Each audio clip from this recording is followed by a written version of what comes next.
Assalamualaikum warahmatullahi wabarakatuh. Perkenalkan, nama saya Ahmad Sundanadin dengan NIM 19 12 121 kelas PAI 6A, mata kuliah Metodologi Pembelajaran PAI, dosen pengampu Ibu Imro'atun SPD MAG. Baik, selanjutnya saya di sini akan menjelaskan hasil RPP tentang beriman kepada hari akhir kelas 12 SMU. Baik, langsung saja. Yang pertama, hari akhir menurut Al-Quran. Hari akhir atau hari kiamat menurut Al-Quran dapat dibagi menjadi dua. Yang pertama, kiamat sugro atau kecil. Kiamat sugro adalah peristiwa datangnya kematian bagi semua makhluk termasuk manusia yang bersifat lokal dan individu. Firman Allah Subhanahu wa Ta'ala dalam Quran Surat Ali Imran ayat 185.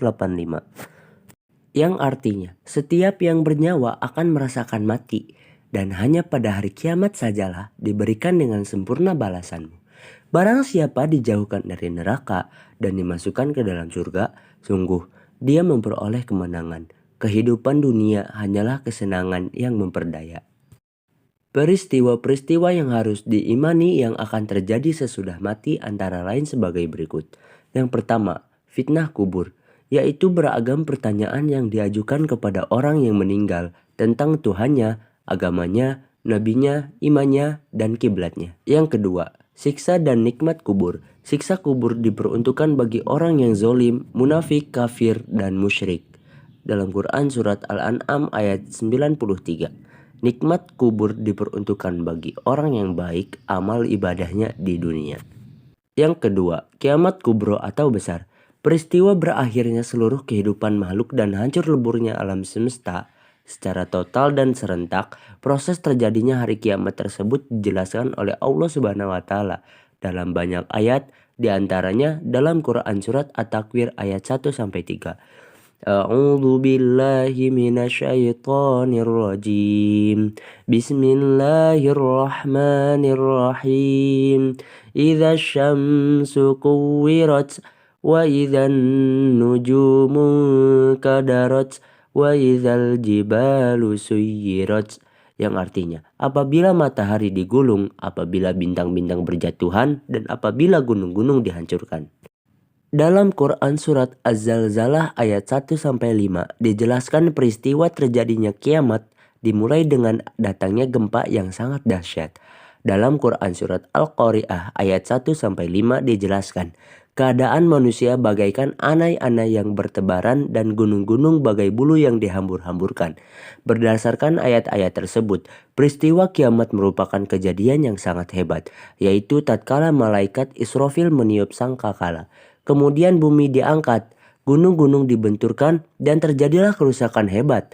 Langit pecah bergelegar, benda-benda bumi pun bertebar laksana kabut. Sementara manusia akan kacau balau, kebingungan, hanya Allah Subhanahu wa Ta'ala saja yang maha kekal. Selanjutnya periode hari akhir. Setelah alam semesta hancur secara total dan kehidupan semua makhluk Allah Subhanahu wa Ta'ala berakhir, maka mulailah manusia menjalani tahapan kehidupan baru dan proses menuju alam baka. Tahapan tersebut dapat dijelaskan sebagai berikut. Yang pertama, Yaumul Ba'ats. Sesudah hancur dan musnahnya alam semesta termasuk manusia, terjadilah hari kebangkitan. Hari kebangkitan adalah proses dibangkitkannya seluruh makhluk dari alam kubur. Firman Allah Subhanahu wa Ta'ala, pada hari ketika mereka dibangkitkan oleh Allah Subhanahu wa Ta'ala semuanya, lalu diberitahukannya kepada mereka apa saja yang mereka telah kerjakan, dan Allah Subhanahu wa Ta'ala mengumpulkan semua amal perbuatan mereka padahal mereka sudah melupakannya, dan Allah Subhanahu wa Ta'ala menyaksikan atas segala sesuatu. Quran Surat Al-Mujadalah ayat 6. Yang kedua, Yaumul Hasr. Yaumul Hasr yaitu hari berkumpulnya manusia setelah dibangkitkan dari kuburnya masing-masing. Kemudian semua manusia digiring ke tempat yang luas, yaitu padang mahsyar, tempat berkumpul. Firman Allah Subhanahu wa Ta'ala yang artinya, dan ingatlah akan hari yang ketika itu kami perjalankan gunung-gunung dan kamu akan dapat melihat bumi itu datar, dan kami kumpulkan seluruh manusia dan tidak kami tinggalkan seorang pun dari mereka. Quran Surat Al-Kahfi ayat 47. Yang ketiga, buku harian. Setiap manusia di alam mahsyar mempunyai buku catatan, kitab perjalanan hidup. yang sudah dicatat malaikat Raqib dan Atid. Kitab catatan ini berisi semua perbuatan dan perkataan manusia sewaktu hidup di dunia. Yang keempat, Yaumul Hisab dan Mizan. Yaumul Hisab adalah hari ketika Allah Subhanahu wa Ta'ala memperlihatkan semua amalan di akhirat untuk dihisab. Segala dosa besar dan kecil dihitung dengan seksama dan teliti. Ketika amalan mereka dihitung, anggota tubuh mereka ikut menjadi saksi. Tahapan selanjutnya adalah Mizan.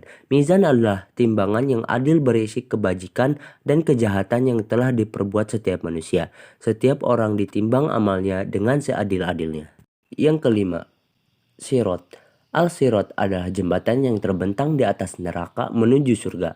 Mudah atau sulitnya melewati Al-Sirot itu tergantung kepada amal setiap manusia. Rasulullah Shallallahu Alaihi Wasallam bersabda, terbentanglah jembatan Al-Sirot itu di antara dua tepi neraka jahanam. Hadis riwayat Muslim. Yang keenam, Yaumul Jaza.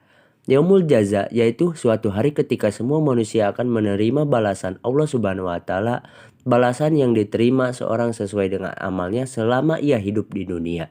Yang ketujuh, balasan perbuatan baik dengan surga. Setelah seluruh manusia dihisab dan melalui timbangan, mereka diberikan balasan yang sesuai dengan amal perbuatannya.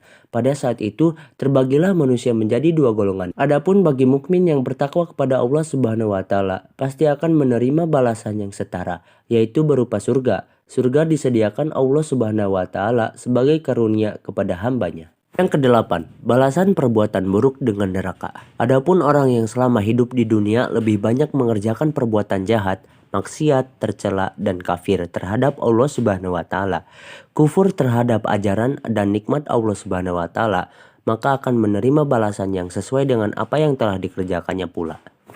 Hakikat beriman kepada hari akhir. Iman kepada hari akhir merupakan rukun iman yang kelima yang harus diyakini oleh setiap umat Islam. Segala perbuatan yang dilakukan oleh setiap manusia, baik maupun buruk, akan dipertanggungjawabkan di akhirat kelak.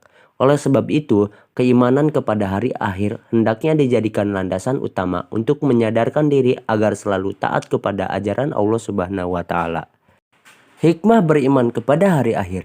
Semua ciptaan Allah Subhanahu wa Ta'ala yang lahir di dunia mempunyai hikmah karena Allah Subhanahu wa Ta'ala tidak menjadikan sesuatu sia-sia belaka tanpa tujuan dan hikmah di dalamnya.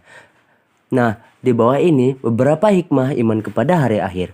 Yang pertama, muncul rasa kebencian yang dalam kepada kemaksiatan dan kebejatan moral yang mengakibatkan murka Allah Subhanahu wa Ta'ala di dunia dan di akhirat. Yang kedua, menyejukkan dan menggembirakan hati orang-orang mukmin dengan segala kenikmatan akhirat yang sama sekali tidak dirasakan di alam dunia ini. Yang ketiga, senantiasa tertanam kecintaan dan ketaatan terhadap Allah Subhanahu wa Ta'ala dengan mengharapkan maunahnya pada hari itu. Yang keempat, senantiasa termotivasi untuk beramal baik dengan ikhlas. Yang kelima, senantiasa menghindari niat-niat yang buruk, apalagi melaksanakannya. Yang keenam, menjauhkan diri dari asumsi-asumsi yang mengkiaskan apa yang ada di dunia ini dengan apa yang ada di akhirat. Kurang lebihnya mohon maaf, cukup sekian. Wallahul muwaffiq ila aqwamit thoriq. Wassalamualaikum warahmatullahi wabarakatuh.